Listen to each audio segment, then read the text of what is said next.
दुनिया की 5 सबसे अजीबोगरीब चीजें जिसके बारे में जानकर आप भी हैरान रह जाएंगे। नंबर 5, क्या आपने कभी मेंढकों की खेती के बारे में सुना है? दरअसल ये अजीब तरह की मेंढक की खेती सबसे ज्यादा फ्रांस और इंडोनेशिया में की जाती है। आपको बता दी कि मेंढकों की खेती उनके पैरों के लिए की जाती है और हर साल करीब $40 मिलियन के मेंढक के पैर का व्यापार इंटरनेशनल मार्केट में किया जाता है, क्योंकि मेंढकों के पैर में protein, vitamin A, omega fatty acid और पोटेशियम भारी मात्रा में मौजूद होता है। फ्रांस में साल भर में करीब 70 टन मेंढकों के पैर की खपत होती है और इंडोनेशिया दुनिया का सबसे बड़ा मेंढक के मांस का निर्यातक है, जो हर साल 5000 टन मेंढक का मांस निर्यात करता है।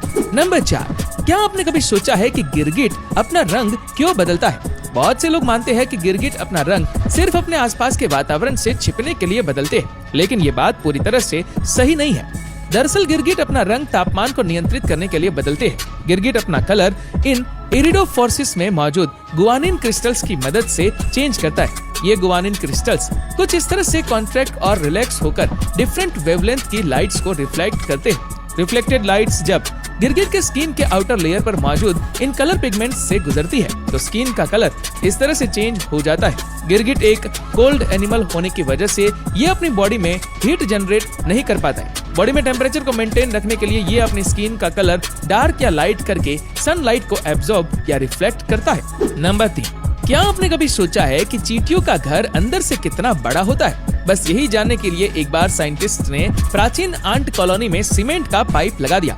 3 दिनों तक नॉन स्टॉप सीमेंट कॉलोनी में जाता रहा और पूरे 10 टन सीमेंट खाली हो गया।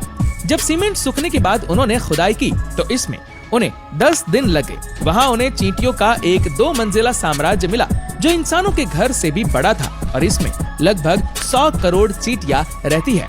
नंबर 2, अगर एक सोल्जर का पैर लैंड माइन पर पड़ जाए तो वह उसके चीथड़े उड़ा देती है। इसीलिए सोल्जर्स को बचाने के लिए अक्सर इन माइन फलेल को भेजा जाता है। इसमें आगे की तरफ एक मोटा सा ड्रम लगा होता है जिस पर लोहे की भारी चेन मोटी मोटी स्टील बॉल्स के साथ लटकी रहती है। फिर जब ड्रम घूमता है तो चेन भी घूमती है और जमीन पर तेजी से स्ट्राइक करती है। इससे उतना फोर्स जनरेट होता है जितना सोल्जर के माइन पर पैर रखने से होता है। इस प्रक्रिया से छिपी हुई माइंस ब्लास्ट हो जाती है और सबके लिए एक सुरक्षित रास्ता बन जाता है। नंबर 1, हम में से ज्यादातर लोग गोबर को बेकार चीज समझते हैं, लेकिन क्या आप जानते हैं कि अब दुबई और सऊदी अरब जैसे कई गल्फ कंट्रीज भारत से गोबर खरीद रहे? जी हाँ, ये सच है। भारत से बड़ी मात्रा में गोबर गल्फ देशों को भेजा जा रहा है और सवाल यह है कि आखिर ऐसा क्यों हो रहा है? दरअसल सऊदी अरब जैसे रेगिस्तानी इलाकों में खजूर की खेती तो बड़े पैमाने पर होती है, लेकिन वहाँ बाकी पेड़ पौधे उगाना काफी मुश्किल है।